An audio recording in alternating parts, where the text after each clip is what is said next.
Coming up next on today's show, celebrity historian Rafi Andonian is breaking down the history of Halloween. We're getting spooky right after this short break.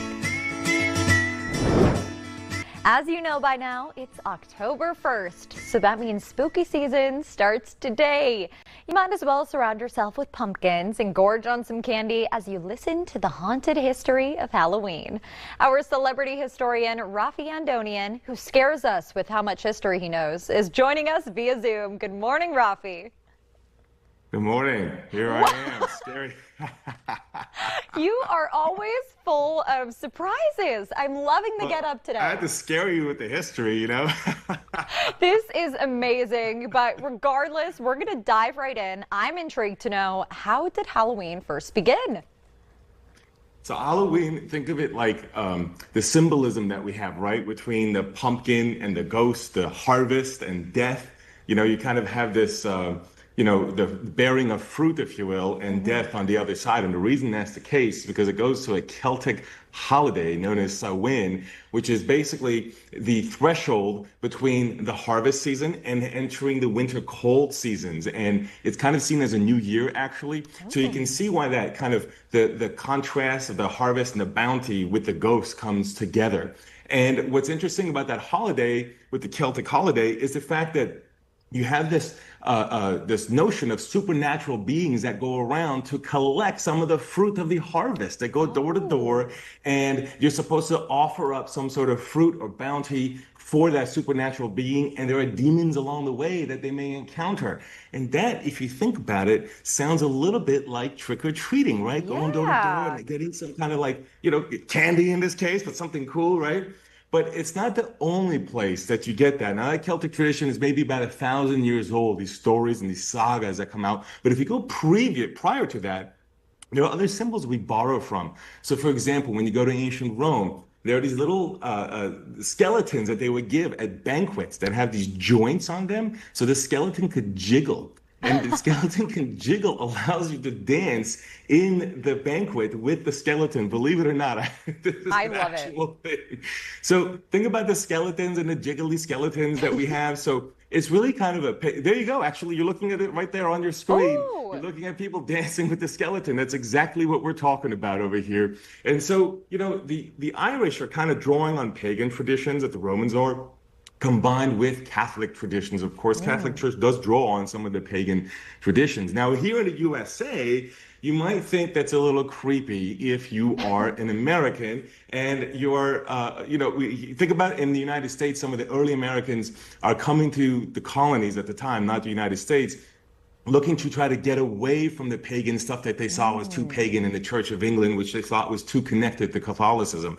And so here it would actually be seen as a freaky thing to do. However, October 31st still held some sort of eerie kind of mystical significance. You just wouldn't be going around celebrating the spooky stuff and doing trick-or-treating for quite some time in the U.S., because you have some Irish influence, of course, in the U.S. And so there is going to be some significance on that holiday, but recognized differently until you get to about the late 19th and early 20th century, when you have the rise of kind of consumerism and kind of more industrial commercialism. Holidays get to be seen a little bit differently. This happens to many holidays. As opposed to holidays being seen as something that would be a useless day off that just gets in the way of work, they start to see it as an opportunity for business, for commerce, for entrepreneurship. Oh. And so with that commercialism, you have Halloween start to evolve to what we recognize today and becomes a big deal in the United States itself for about the past century, but not prior to that when others were celebrating it. Well, of course, the kiddos love Halloween now. They probably wouldn't have back then, but how scary is too scary? Well, it's funny you mentioned the kiddos, because think about all the stories about being scary, that, there's going to be glass in your apple, there's going to be some kind of, like needles in your candy. And a lot of the stories, like, while a couple of times did actually happen, were exaggerated or kind of maybe the authenticity was questioned. But what I would say is that what we have is nothing compared to the past. So let's go back to the Romans for a moment.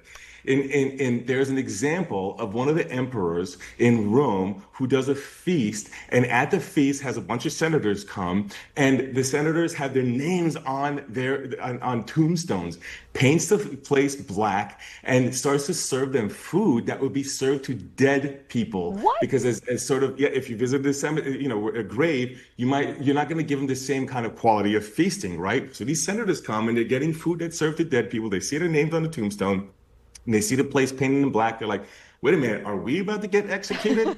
Well, it turns out the emperor was pranking them. At the end, what happens, it turns out that those tombstones were silver. They got to go home with it. But that tradition of pulling a prank and also kind of flexing power, right? If you're the emperor, you're kind of flexing power over the senators in that situation. But I would say, like, that's pretty scary to me. Like, if I actually think I might actually be next on this list here. And that, think of that also like, like a haunted house, right? Like, we kind of do that today in a haunted house situation. Yeah. But let's come back to sort of more modern period in the 20th century, when I said Halloween started to get big in America.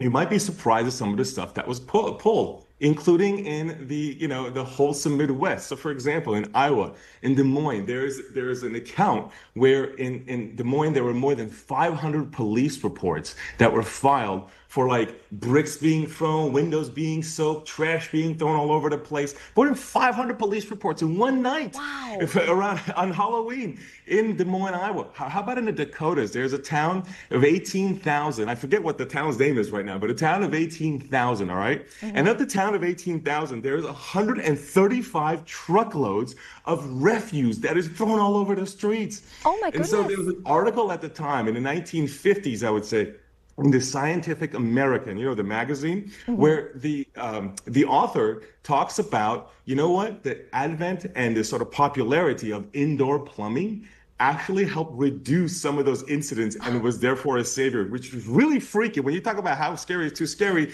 because the stuff that goes in plumbing is not the stuff that I want around. So if the indoor plumbing is what helped put that stuff away, before that, man, they were spreading all kinds of stuff all over the place. Rafi, is that why we TP houses on Halloween too? Yeah, that's right. Exactly. That's right. That's exactly right. You can see the intellectual connections. But look, I'm glad it's toilet paper and not the other stuff that the toilet paper.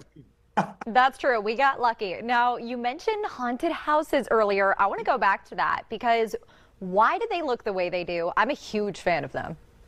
Yeah, they're beautiful architecturally, right? Victorian era houses that are very ornate. They have sort of that gingerbread decoration around it. So remember, Victorian era houses are just like regular houses when in the period that they're being built in the late 19th and early 20th century. However, World War I changes that. You have a war abroad. You have Americans that are going to the old world. They're unhappy with what seems like a corrupt old world, crumbling empires.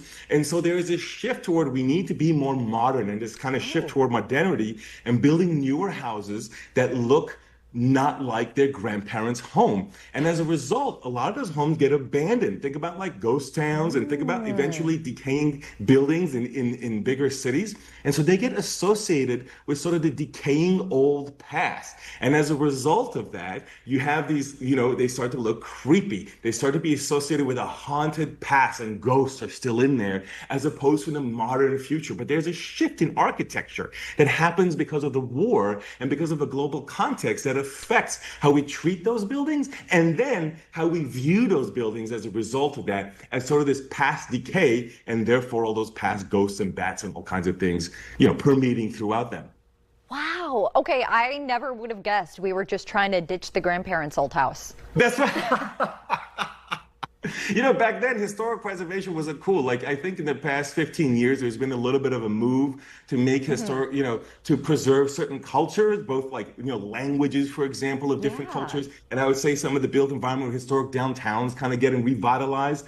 Back then, that wasn't the case. So when you think of it that way, it makes a little bit more sense. It does. Now we pay for them. Well, thank you so much, Rafi, for coming on today's show.